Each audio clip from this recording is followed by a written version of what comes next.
What's up, everyone? Welcome back to Through the Lens. Today, we're doing a group podcast discussion where each of us analyzes a book using literary lenses. Basically, a specific way of interpreting a text. Think of it like wearing different glasses while reading. Exactly, and even though we all read different books, they're all dystopian and speculative, which means they exaggerate real-world problems to make a point. So basically, society breaks, people suffer, lessons learned. Hopefully. Also, low-key, if I lived in a dystopia, I think I'd survive longer than most people.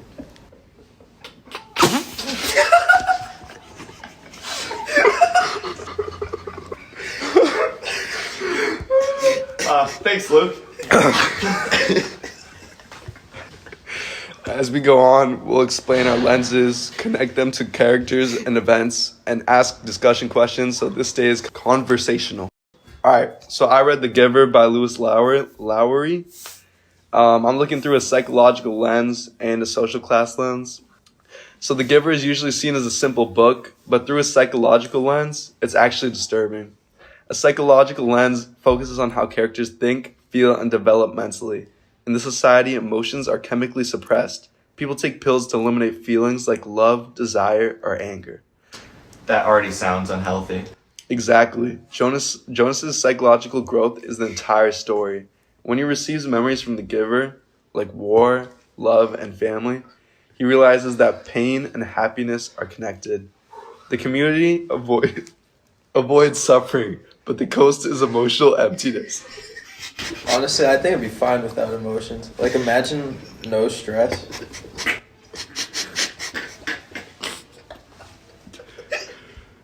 Okay. From a social class lens, power and knowledge are unequal.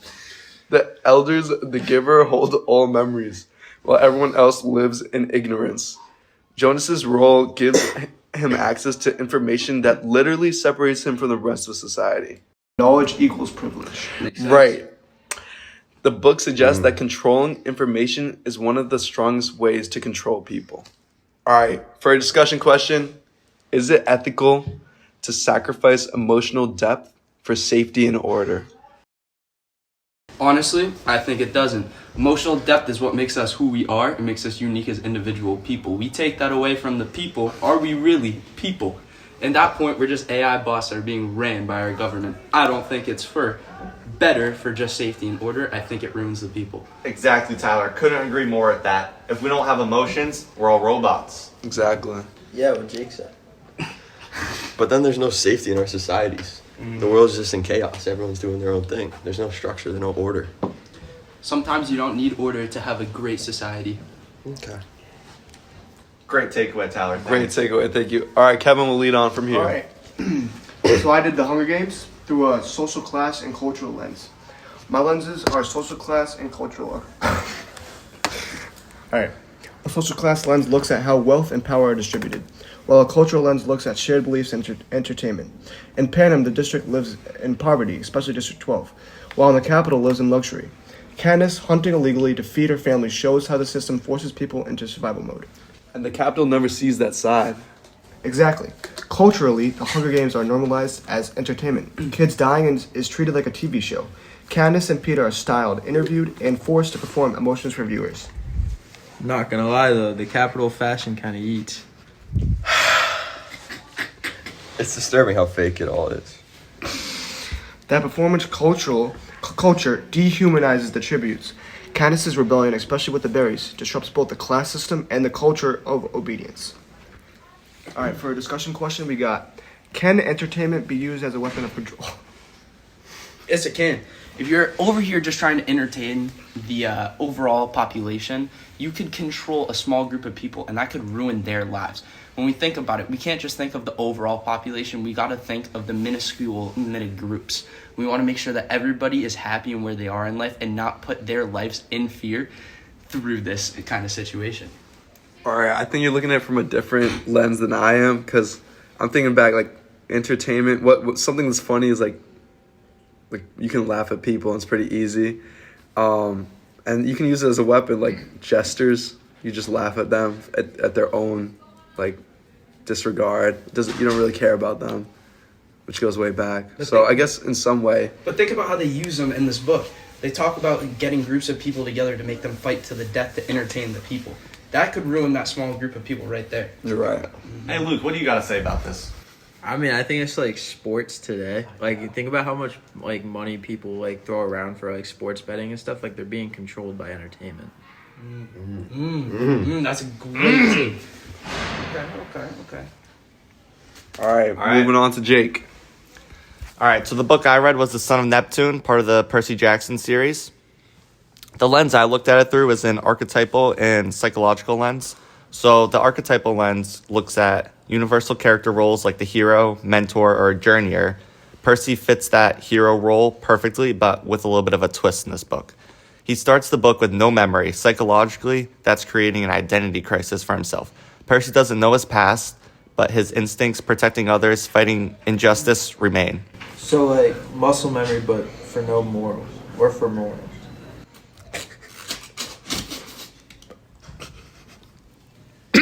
I think that made sense. Yeah, sure.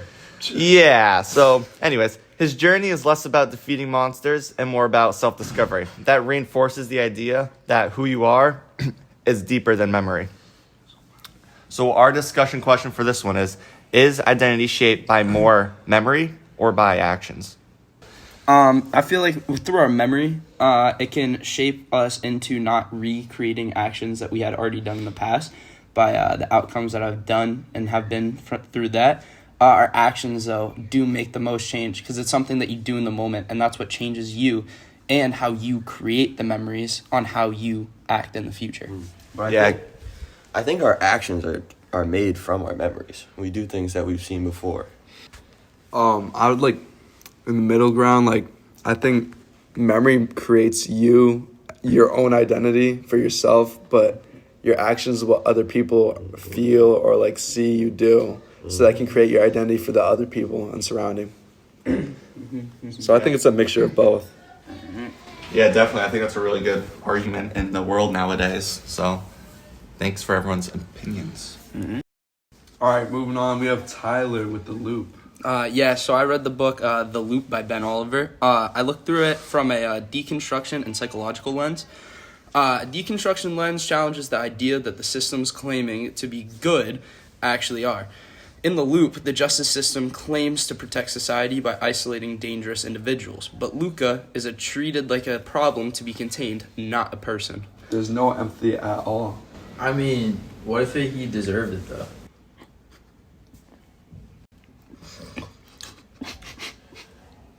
Psychologically, this isolation leads to paranoia, fear, and emotional breakdown. Luca's mental state shows what happens when humans are denied connection. The book deconstructs the belief that efficiency equals morality. And our discussion question for this book was, should justice focus more on punishment or rehabilitation?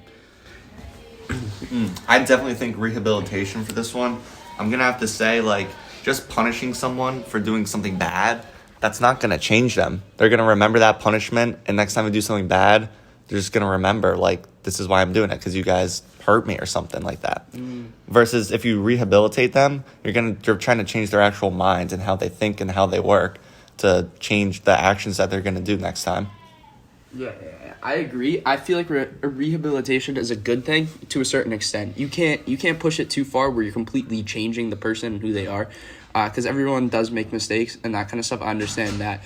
But there's no reason why we should completely tear down a person down to the scrap-based version of them and build them back up into their own people. Or not own people, but government or justice system-controlled people. Yeah. I think rehabilitation should be more focused on, especially just like look at drug addicts. You know, they can get punished, put into jail for like doing something that they were under the influence for, and if they just get punished, the second they come back out, they're just gonna do the same drug. They need rehabilitation in order to bring them back to how they were before. All right, moving on. We have Cam. All right, the book I had was The Handmaid's Tale, the graphic novel. The lenses I looked through were gender and post-colonial. A genderless examines how gender roles and power affect characters. In Gilead, women are stripped of identity. Offred's name shows ownership. It's literally a position. I'd simply escape. Like, I wouldn't let them do that. Like, that would not happen to me. A post-colonial lens looks at how dominant powers rewrite laws, religion, and culture to justify control. Gilead uses religion to legitimize oppression, similar to historical colonial systems. The graphic novel format intensifies this because it visually shows how normalized the abuse is. Hey Cam, were there any specific pages that like really stuck out to you and made you realize how bad it really was because you read the graphic novel? You know, this book had a lot of interesting scenes, and that graphic novel really showed them out, but I won't get into the details of specific scenes. How come? They were very intriguing, you know. Intriguing. Interesting. How is it interesting or intriguing?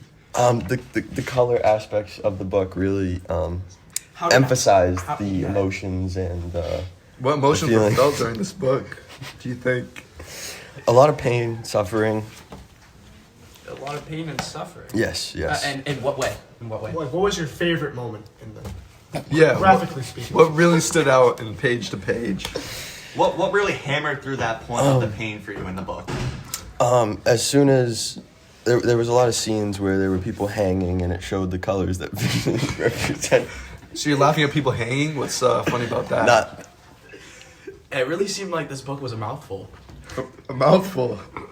an eyeful, yes, you could say, somewhat Metaphorically. similar. Metaphorically. Metaphorically. Mouthful. All right, for our discussion I've seen there's question. like a lot of stuff about Our like, discussion people getting chained up. question. How do you feel about that? See, there is a mouthful right there. Our discussion question for this Oh topic. my god, she's eating off a dog bowl. How does language What's so help? weird about that? How does language help normalize oppression? How does language help normalize oppression? You said, throughout history, languages have been used a lot. So, especially offensive ones, you can definitely like connect that. Yeah. There's definitely been situations where, especially where, not in recent times, but it has come back up and stuff like that. But times where people use words to just continuously beat down on people and make them feel bad about themselves, and it's very just not okay, like derogatory terms, and that's just like not something we should have in society, mainly because people who already might be struggling and then having something else that the society just pokes at them for continuously, it can really just break down people and make them not true, authentic persons. Alright, so I read the book Gone. I looked at it through a social and psychological lens. Using social lens, Gone shows how quickly society breaks without structure. Kids form factions, power becomes violent, and fear dominates. Psychologically... So funny. Sorry, continue. Psychologically, characters like Sam are forced to grow up instantly. Trauma, fear, and moral confusion shape their decisions. Also,